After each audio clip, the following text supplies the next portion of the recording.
Улсын хорны хөгжил цэцэглэлтийн үндэс нь юу вэ? Эд хөрөнгө, эрдэм боловсрал гээд их олон зүйлийг энд нэрлэж болох ч эрүүл бие үгүй улс сарвал ухаан хаанаас гарч улсын хорны хөгжүүлэн цэцэглүүлэх вүлээд. Хүн бүхэн амьдрах эрхтэй. Тэгвэл сайн сайхан амьдрахын үндэс нь эрүүл мэнд юм. Хүмүүний биеийг эрүүл энх сарвал сайхан байлгахад хувь хүнээс гадна төр засаг бодлогоор онцгой анхаарах шаардлагатай гэдгийг одоо нэгэнт мэддэг болжээ. Манай төр засгаас үеийн үед хүн амынхаа эрүүл энхийн төлөө олон ажлыг хийсээр ирсэн. Мөн төрийн болон төрийн бус олон улсын байгууллагууд ч олон тэрбум төгрөгийг манай эрүүл мэндийн салбарт зарцуулаад байна. Өдгөөгөөс 4 жилийн өмнө Азийн хөгжлийн банк эрүүл мэндийн болон сангийн яамтай эрүүл мэндийн салбарт хамтран ажиллах гэрээг үзгэлжээ. Одоогийн байдлаар Азийн хөгжлийн банкнаас манай эрүүл мэндийн салбарт 17 сая орчим долларын хөрөнгө оруулалт хийгдээд байгаа юм. Энэ хүрээнд эрүүл мэндийн салбарын шинжилгээг эрчимжүүлэх зорилгоор эрүүл мэндийн салбарын цуврал хөгжлийн хөтөлбөрүүдийг хэрэгжүүлсэн юм. Уг хөтөлбөр 5 үе шаттай хэрэгжиж байгаа бөгөөд эхний шат 1997 оноос эхлэн хэрэгжсэн. Одоогийн байдлаар 3 цуврал төсөл нь бүрэн хэрэгжиж дуусаад байна. Эрүүл мэндийн салбарын хөгжил хөтөлбөр 3 төсөл эрүүл мэндийн анхан шатны тусламж үйлчилгээг бэхжүүлэх хүрээнд Улаанбаатар хотын Чингэлтэй, Сонгон хайрхан дүүрэг болон Архангай, Говьалтай, Дундговь, Сүхбаатар аймагуудад хэрэгжсэн билээ. За 2008 онд энэ төслийг ер нь яагаад авч хэрэгжүүлэх болсон бэ гэдэг нь бол хэд хэдэн учир шалтгаантай. За нэг нь юу гэхээр ер нь Азийн хөгжлийн банк Монгол улсын эрүүл мэндийн салбарт одоо дэмжлэг толцоогоо үзүүлээд 1997 оноос эхэлсэн байна. Тэгэхдээ эрүүл мэндийн салбар 1 гэдэг төслийг эхлүүлсэн. Тэр төслийг эхлэхдээ л бид нэр энэ эрүүл мэндийн тогтолцоонд хамгийн чухал үүрэг гүйцэтгэх ёстой анхан шатны тусламжийг сайжруулъя, бэхжүүлъя гэсэн ийм зорилт тавьсан байна. Тэгээд 1997 онд манай Монгол улсын хэмжээнд өрхийн эмнэлгийн тогтолцоог анх Азийн хөгжлийн банкны 1-р төслийн хүрээнд эхлүүлсэн байна. Тэр мэдээж хэрэг тодорхой үр дүнд амжилтанд хүрсэн боловч зайлшгүй илүү боловсронгуй болгох, сайжруулах олон асуудлууд бол байсан. Тэрийг бол бүгдээрээ л мэдж байгаа. Тухайлбал анхан шатны тусламжийн чанар бол төдийлөн сайн биш байна. Дээрээс нь хүмүүст үйлчилгээ нь бол хүмүүсийн сэтгэлд бас төдийлөн сайн нийцэж өгөхгүй байна. Дээрээс нь эрх зүйн нөхцөл байдал нь ч гэсэн оновчтой биш байгаа юм шиг нөхцлүүд бол байсан. Тийм учраас энэ тогтолцоогоо илүү нэгэнт 1-р төслөөр эхлүүлсэн. Энэ ажил илүү үр дүнтэй болгох, үр ашигтай болгох үүднээс энэ 3-р төслийг бол авсан юм байна. Эрүүл мэндийн салбар хөгжил 3 төслийг хэрэгжүүлэх болсон гол шалтгаануудын нэг нь бол энэ эрүүл мэндийн мастер төлөвлөгөөний хэрэгжлийг хангах явдал байсан. Эрүүл мэндийн салбар бол анх удаага эрүүл мэндийн салбарыг хөгжүүлэх мастер төлөвлөгөөг 2006-аас 2015 онд хэрэгжүүлэхээр баталсан.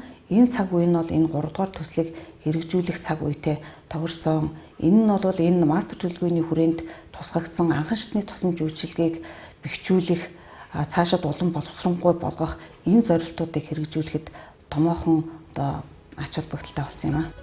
Хүн ардын эрүүл энхийн манаанд зогсож хамгийн түрүүнд гараа сунган тусалдаг газар бол өрхийн болон сумын эрүүл мэндийн төв. Гэтэл үнэндээ өнөөдөр хүмүүс анхан шатны эрүүл мэндийн тусламж үйлчилгээнд төдийлөн сэтгэл хангалуун байдаггүй. Манай өрхийн болон сумын эрүүл мэндийн төвүүдэд зориулалтын байр, техник, тоног төхөөрөмж, эмчийн хүрэлцээгээд олон талын дутагдал өдийг хүртэл оршсоор байна. Чухам иймээс эрүүл мэндийн салбарын хөгжил хөтөлбөр 3 төсөл анхан шатны эрүүл мэндийн тусламж үйлчилгээг бэхжүүлэхэд чиглэлээ.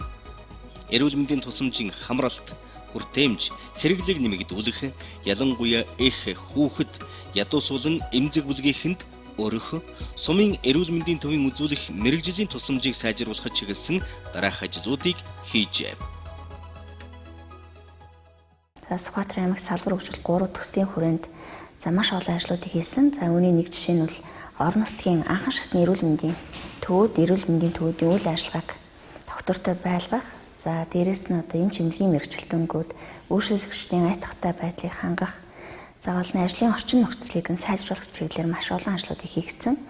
3 сумын эрүүл мэндийн төвийг шинээр барьж ашиглалтанд оруулж За улмаар хэрэгцээтэй байгаа бас зарим сумдын эрүүл мэндийн төвүүд дээр их засвар хийж, за зарим сумдыг бол гүний цэвэр өстэй болох юм ажлуудыг бол хийж хэрэгжүүлсэн байгаа. За Эрдэнэ санд сумын төв дээр одоо гаргаж өгсөн гүний цэвэр усны худгийг маань зөвхөн сумын эрүүл мэндийн төв ашиглаад зогсохгүй бас Эрдэнэ санд сумын ард иргэд бас тэр худгийг ашиглаж байгааг бас хэлэхэд таатай байна.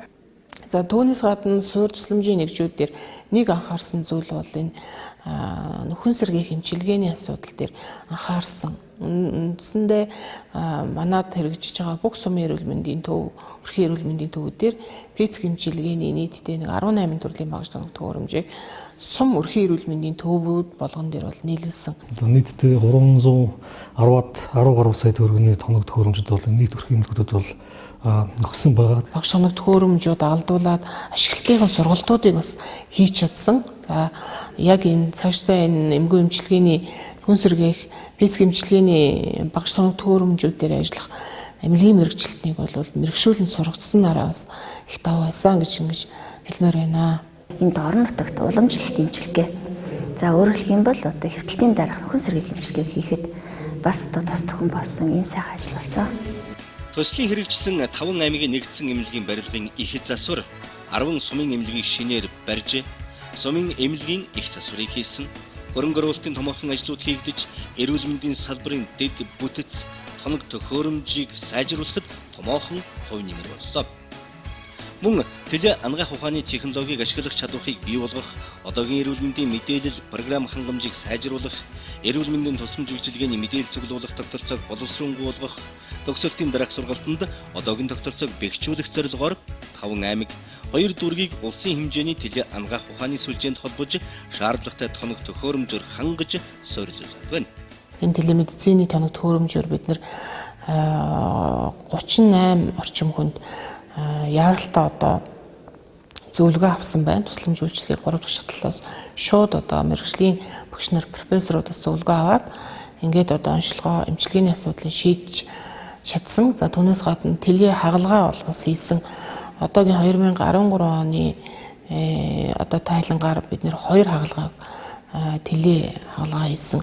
Ийм бас давуу зүйл байна. Өнгөрсөн хугацаанд алсын зан онцлогоор 459 удаа холбогдож, за шаардлагатай гэсэн хүнд өвчтнүүдэд цаг алдалгүй, хугацаа алдалгүйгээр онцлогын эмчилгээнд хамруулснаар бид нэр маш олон хүний амь насыг бол аварсан ийм үйл ажиллагаа болсон байж байгаа. Эмнэлгийн тусламж үйлчилгээг сайжруулахад чиглэгдсэн ажлууд тодорхой үр дүнд хүрсэн олон жишээ байна.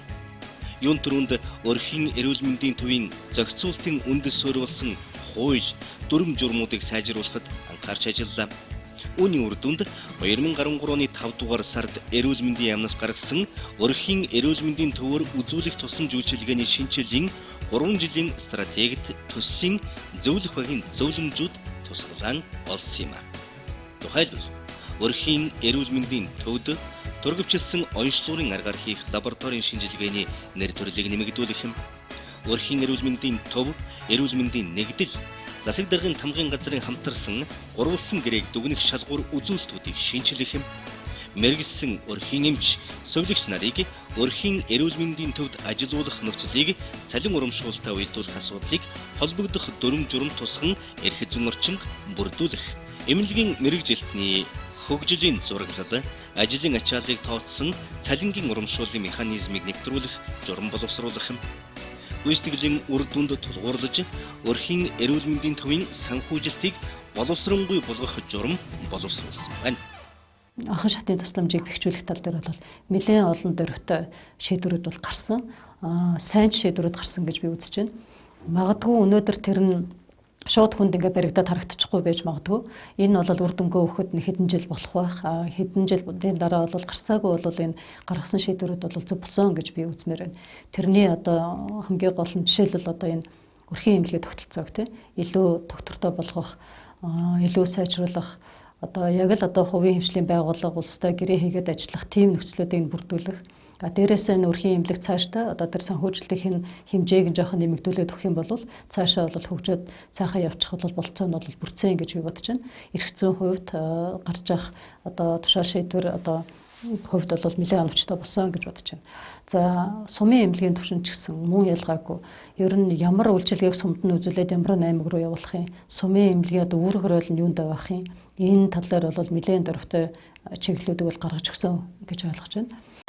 2011 оны 5 дугаар сард улсын их хурлаар батлагдсан эрүүл мэндийн тухай хууль дараах өөрчлөлтүүд орсон. Үүнд өрхийн эрүүл мэндийн төвний эргэлт буцалтгүй хувийн эмчлийн байгууллагыг тодорхойлсон. Өрхийн эмнэлэг, сумын эмнэлэг гэсэн нэр томьёог өөрчилж өрхийн эрүүл мэндийн төв, сумын эрүүл мэндийн төв болгосон. Өрхийн эрүүл мэндийн төв нь төрөлтэй гэрээ байгуулах замаар ажиллах бөгөөд гэрээний үндсэн дээр санхүүжигдэх зарчмыг тодорхой болгосон. Өрхийн эрүүл мэндийн төв нь үзүүлэх эрүүл мэндийн анхан шатны тусламж үйлчилгээг төр хариуцах зарчмыг үндэс болгон улсын төсвөөс санхүүжүүлэхийг заасан. Иргэд өрхийн эрүүл мэндийн төвд сайн дураараа бүртгүүлж үйлчилүүлэх зарчмыг тусгасан. Өрхийн эрүүл мэндийн төв нь төрийн болон орон нутгийн өмч хөрөнгийг төлбөргүйгээр ашиглах эрхийг нээсэн. За ингээ энэ дээр бол хуулийг одоо дагаад эрүүл мэндийн хуулийг дагаад засгийн газрын тогтоол гарсан байна. Энэ тогтоолоор бол өрхийн эрүүл мэндийн төвийн үлгэрчсэн дүрмийг бол баталж өгсөн. За энэ үлгэрсэн дүрмээр бол өрхийн эмнэлэг ямар үйл ажиллагаа явуулах уу, санхүүжилт нь ямар байх уу, удирдлага зохион байгуулалт бүтэц үйл ажиллагаа ямар байх уу, энэ бүгдийг бол бүрэн одоо тодорхойлж өгсөн ийм үлгэрсэн дүрм бол батлагдсан байна. За энэ хүрээнд манай одоо төслийн хүрээнд эрүүл мэндийн яамтай хамтраад шинжиллийн одоо бодлого хэрэгжүүлэх энэ ажлын хүрээнд бол нэлээд олон одоо тушаа шийдвэрүүдийг боловсруулж гаргасан. Анхан шатны эрүүл мэндийн байгууллагын төвшөнд мөрдөгдөх 6 багц эмчилгээ онцлогооны стандарт өдөр дэмжиг шинээр боловсруулан сайдын тушаалаар батлуулж 2500% хэвлүүлж орон даяар өрхийн эрүүл мэндийн төвдөд тарааж хэрэгжүүлсэн. Эмнэлэг зүйн өдөр дэмжиг хэрэглэх сургалтыг төслийн, аймаг, нийслэлийн бүх дүүргийн өрх сумын эмч нарт зохион байгуулсан. Загвар болох үеэс 2 өрхийн эрүүл мэндийн төвийг Улаанбаатар хотын Чингэлтэй сонгон найрхан дүүрэгт байгуулж тусламж үйлчилгээ үзүүлэх олон улсын стандартад нийцсэн төвийн шинэ барилгыг барьж өрхийн эрүүл мэндийн төвд үзүүлэх тусламж үйлчилгээний багцад орсон шинжилгээнүүдийг хийх, лабораторийн тоног төхөөрөмжөөр хангаж, мэрэгжилтнүүдийг сургаж бэлтгэсэн нь цаашид бусад өрхийн эрүүл мэндийн төвийн хүрэх чиглэлийг тодорхойлж өгсөн. Анхан шатны төвшөнд иргэдэд маш их чирэгдэл учруулдаг энэ лаборатори болон бусад багжийн шинжилгээнүүдийг одоо хурдчилсан аргаар одоо энгийн байдлаар үзүүлж болох энэ шинжилгээнүүдийг өрхийн төвшөнд явуулдаг болох тэгээ энэтэй холбоотой дагалдах санхүүжилтийг асуудлууд нь хэрвээ шийдэгдэх юм бол энэ ажлууд нь цаашаа улам өргөн одоо хөгжих тийм боломж бол бүрдэж байгаа. Аливаа салбарын шинжилгээний тухай ярихад заавал хамт шийдэгдэх учиртай чухал хүчин зүйл нь хүний нөөц байдаг. Чадварлаг хийгээд хүрэлцээтэй эмч, эмнэлгийн ажилтнуудгүйгээр энэ салбарын тухай яахан ярих вүлээ.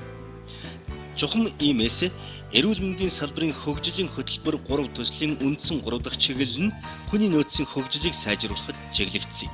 Орон нутагт хийгдсэн сургалтууд байгаа. За энэ сургалт бол үндсэндээ орон нутгийн одоо эрүүл мэндийн байгууллагуудаас сургагч багшийн өөрсдөр нь одоо бэлдэж ингэж цаашдаа энэ төсөл суулсан ч гэсэн орон нутаг одоо сургалт ялангуяа танхимын болон клиникийн тойрон сургалтуудыг цааш нь өргөжлүүлээд аваад явах ийм чадхыг бүрдүүлж өгч чадсанараа бас их давуу. За 13 мэрэгчлэр бол богино олон давтан сургалтуудыг зохион байгуулсан. Мөн эмнэлэг зүйн тойрон сургалтуудыг бол манай аймагт бол олон удаагаар бодол хийж өгсөн байгаа. Орон нутагт сургалтын баазыг бэхжүүлэхийн тулд аймгийн нэгдсэн эмнэлгийн сургалтын танхимыг бол тогтжуулж өгсөн байж байгаа. За энэ одоо сургалтын танхимаараа дамжуулаад за бусад одоо сумдуудаас ирж байгаа эмч эмнэлгийн мэргэжлүүдийг сургах, эмнэлэг зүйн дадлага хийх юм боломжтой болсон байж байгаа. 11 төрлийн чиглэлээр бол сургалтууд явагдсан байгаа. Уламжлалт амгаа ухаан, сэргээн засал, за сэргээн засал дотроо цахилгаан эмчилгээний төрлүүд манайхан хэлж нэрлэж заншснаар одоо ПИЦ эмчилгээ, за тэгээд хүүхдийн тусламж үйлчилгээ, за эрчим тэмчилгээний одоо амьд тэмцсэн үед үзүүлэх анхны тусламжууд, за багжийн онцлогоо шинжилгээнүүд бол одоо хэвлийн хит тавиан онцлогоо эхо гэж нэрлэдэг. За энэ онцлогоонууд байгаа. Мөн зүрхний цахилгаан бичлэг, лабораторийн зарим тусламж үйлчилгээ, хөнгөвчлөх эмчилгээ, тэгээд эрүүл мэндийн статистик, эрүүл мэндийг дэмжих үйл ажиллагааны чиглэлүүдээр бол манай одоо өрхийнх нь бол сургагдсан байгаамаа. Төслийн хүрээнд салбарын хэмжээнд хүний нөөцийн менежментийг сайжруулахын тулд хэд хэдэн зорилтууд дэвшүүлэн ажилласан. Үүнд эрүүл мэндийн ажилтны урамшуулал, идэвхжүүлэлтийн аргуудыг нэвтрүүлэх, хүний нөөцийн менежментийн чадварыг бэхжүүлэх сургалт зохион байгуулах, эрүүл мэндийн салбарын хүний нөөцийн асуудлаарх салбар хоорондын үйл ажиллагааг зохицуулах, дээд зөвлөлийн үйл ажиллагааг дэмжих, азлагдсан орон нутагт ажиллагчдын доктор суурьшлыг хангах урамшууллыг боловсронгүй болгох зэрэг ажлууд юм. Энэ хүрээнд улсын хэмжээнд ажиллах хүчний хэтийн төлөвлөгөө, төгсөлтийн дараах сургалтын тогтолцоог сайжруулах, өрхийн анагаах ухааныг бие даасан мэрэгжлийн салбар болгон хөгжүүлэх чиглэсэн эрүүл мэндийн боловсрол олгох сургалтанд сонгогдсон аймаг дүүргүүдийн эмнэлгийн ажилтнуудыг хамруулсан юм. 2008 оноос хойш одоо олон улсын түвшинд одоо хэрэгжилж байгаа эмчилгээ онцлогооны стандарт, технологи, арга барилыг одоо багтаасан, түүнчлэн одоо гадаадын болон үндэсний зөвлөхүүд, багш, эрдэмтэн мэргэдийн одоо эмчилгээ онцлогооны туршлагыг багтаасан олон ном, гарын авалгаар одоо хангаж өгснөөрөө бас их үр дүнтэй боллоо. Эмнэлгийн эмнэлгийн дунд мэрэгжилтэн, ер нь эмнэлгийн анхан шатанд ажиллаж байгаа бүх эмнэлгийн мэрэгжилтнүүдэд төгсөлтийн дарга сургалтыг бол ер нь болцооны хэмжээгээр бүх хүмүүсийг хамруулж явуулсан бол манай одоо төгсөөд одоо огт сургалтанд сууж байгаагүй ийм эмч мэрэгчлэнүүд маань мэдлэг мэрэгжилдээ дээшлүүлэх, чадвараа ахиулах ийм болцоо бол бүрдсэн. Энэ арга хэмжээний хүрээнд манай аймгийн хэмжээнд бүх одоо эмнэлгийн дунд мэрэгчлэнүүд төгсөлтийн дараах танквин болон төгсөлтийн дараах эмнэлэг зүйн тойрон сургалтад бол одоо бүрэн хамрагдаад одоо үйл ажиллагаанд өдөр тутмынхаа үйл ажиллагаанд хэвшил болгон ажиллаж байна. Энэ хүрээнд нийтдээ манайд нэг давхарцсан доогоор 30 гаруй удаагийн сургалтаар одоогийн байдлаар 450 орчим мэрэгжилтэн давхарцсан доогоор мэрэгжилтэн хамрагдаад байна. Төгсөлтийн дараах сургалтыг сайжруулах талаар нэлээд хэдэн мэдэгдэхүйц үр дүнд хүрснээс өрх, сумын их баг эмч, эрх баригч, сувилагч нарт зориулсан давтан сургалтын 13 багц материал, эмнэлэг зүйн тойрох сургалтын 11 хөтөлбөр боловсруулсныг онцолж байна. Үр дүнгийн түвшинд авч үзвэл 2013 оны 4-р сарын эцэсгэхэд анхан шатанд ажиллагчдаас 2773 буюу 85%, эмч мэрэгжилтэн давтан сургалтанд 897 буюу 35% нь эмнэлэг зүйн тойрох сургалтанд хамрагдаад байна. Сувилагч миний хувьд энэ өмнө нь ямар сургалтанд хамрагдаж байгаагүй. Тэгээд энэ хөгжил хөтөлбөр 3-ын төсөл 3-ууд сургалтанд хамрагдсанараа миний мэдлэг мэрэгжил дээшилж тэгээд ажилчдаа сургалт явуулснаар одоо ажлын байран дээр ажиллах ур чадвар нэмэгцээ. Тэгэхээр энэ төсөл хэрэгжснээр хөдөө орон нутагт үйлчлүүлэгчдэд болон эмнэлгийн эмч мэрэгжилтнүүдийн ажиллах нөхцөл орчныг бүрдүүлж мэдлэг мэрэгжлийг нь дээшлүүлж өгснөөрөө манай эмнэлгийн тусламж үйлчилгээний чанарт маш их ахис дэвшил гарсан гэж бид үзэж байна. Бэлтгэгдсэн 24 сурагч багш маань анхан шатныхаа тусламж үйлчилгээнд ажиллаж байгаа 134 эмчид 234 эмчид клиник тойрон буюу одоо эмнэлэг зүйн тойрон сургалтыг одоо орон нутгийнхаа төвшөнд 2 дахь шатлалынхаа эмнэлэг буюу нэгдсэн эмнэлгээ төвшөглөн сургалтыг зохион байгуулж ирсэн. Өдөр орон нутагт эрүүл мэндийн мэрэгжилтэн бэлтгэхэд туслах зорилгоор төгсөх ангийн оюутнуудад тэтгэлэгт хөтөлбөрийг зарласан. Нийт 55 хүсэлт хүлээн авсны 52 нь тэтгэлэг авсан юм. Үүнээс 44 оюутан нь аймгийн эрүүл мэндийн газар, ихэд ээж сургууль, оюутан болон эрүүл мэндийн салбарын хөгжлийн хөтөлбөр 3-тай хамтын ажиллагааны гэрээ байгуулсан. Төгсөх ангийн оюутны дэмжлэг нь сургалтын хичээлийн 2 жилийн төлбөр, жилд 1 удаа ирж очих зардал, оюутны сарын цалин олгосон. Хөтөлбөрийн явцад 5 оюутан нь хувийн шалтгааны улмаас гарч 39 оюутан өнөө хүртэл бүрэн тэтгэлэг хүлээн авсан. Одоо 30 оюутан сургуулиа төгсөөд сум болон аймгийн нэгдсэн эмнэлэгт ажиллаж байна. За би Азийн хөгжлийн банкны хөгжил хөтөлбөр 3 төсөлд хамрагдаж 2011 онд бол тэтгэлэгт оюутан болсон байгаа. Энэ тэтгэлэгт оюутан болсноороо бол би сургалтын төлбөрөө төлөвлөсөн мөн сар бүрийн стипенд авч байсан. Эрүүл мэндийн шинжилгээ ухааны их сургуулийн ерөнхий мэрэгжлийн эмч бэлтгэх сургалтанд дэмжлэг үзүүлэх хүрээнд эрүүл мэндийн салбарын хөгжлийн хөтөлбөр 3 төслийн баг ихээхэн хувь нэмэр оруулсан нь мэдэгдэхүйц үр дүнд хүрсэн юм. Өрхийн анагаах ухааны төгсөлтийн өмнөх цөм хөтөлбөр боловсруулагдлаа. Түүнчлэн өрхийн анагаах ухааны резиденсийн хөтөлбөр боловсруулагдаж, аль аль нь эрүүл мэндийн шинжилгээ ухааны их сургуулийн эрдмийн зөвлөлөөр батлагдсан. Энэхүү хөтөлбөрийг анагаахын сургуулиуд 2012 оноос сургалтанд ашиглаж эхэлжээ.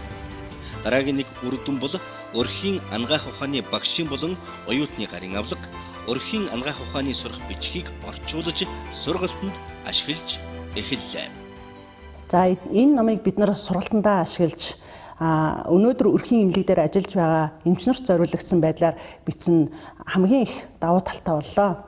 Өрхийн эмч гэдэг хүн бол өнөөдөр эрүүл мэндийн анган шатны тусламж үйлчилгээнд ажиллаж ялган онцлогдоогүй, онцлогдох боломжгүй эмнэлэг зүйн маш олон тохиолдлууд өрхийн эмчдэр ирж өнөөдөр үзүүлж тусламж үйлчилгээг авч байгаа юм аа.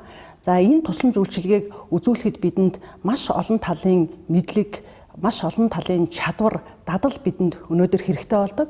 Энэ дадал, энэ мэдлэг, энэ ур чадварыг эзэмшихийн тулд энэ сурах хүчиг бол туйлын ач холбогдолтой сурах хүчиг болж гарлаа. Эрүүл мэндийн салбарын шинжилгээг нэг амьсгаагаар хийхгүй нь тодорхой. Өмнө нь байсан сайн сайхан зүйлийг дэмжин үргэлжлүүлж, дутагдaltaй талуудыг шинжилэн өөрчилж, амьдралын хүрд яригддаг шүү дээ. Магадгүй бид эрүүл мэндийн шинжилгээний асуудлыг яг одоо ярьж бас хийх цаг нь болоод байна.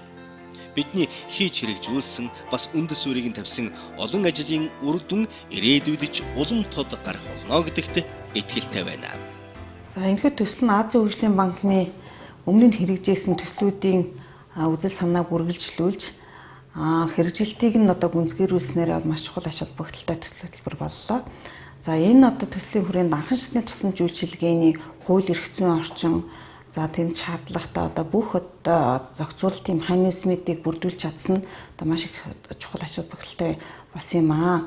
За мөн одоо энэ төсөл нь анх удаа эрүүл мэндийн салбарт олон улсын зөвлөх компанийг одоо авч ажиллуулсан. За энэ зөвлөх компани нь бол олон талд зөвлөмжүүдийг одоо эрүүл мэндийн яам болон эрүүл мэндийн холбогдох байгууллагуудтай хамтран хэрэгжүүлж ирсэн нь одоо дараагийн төсөл хөтөлбөрүүдэд олон улсын компанийг хэрхэн яаж шалгаруулж авах вэ? Энэ одоо компаниудтай хэрхэн яаж одоо хамтарч үр дүнтэй ажиллах вэ гэдэг одоо туршлага сургамж болж өгснөөр маш их одоо чухал ач холбогдолтой болсон гэж ингэж үзэж байна.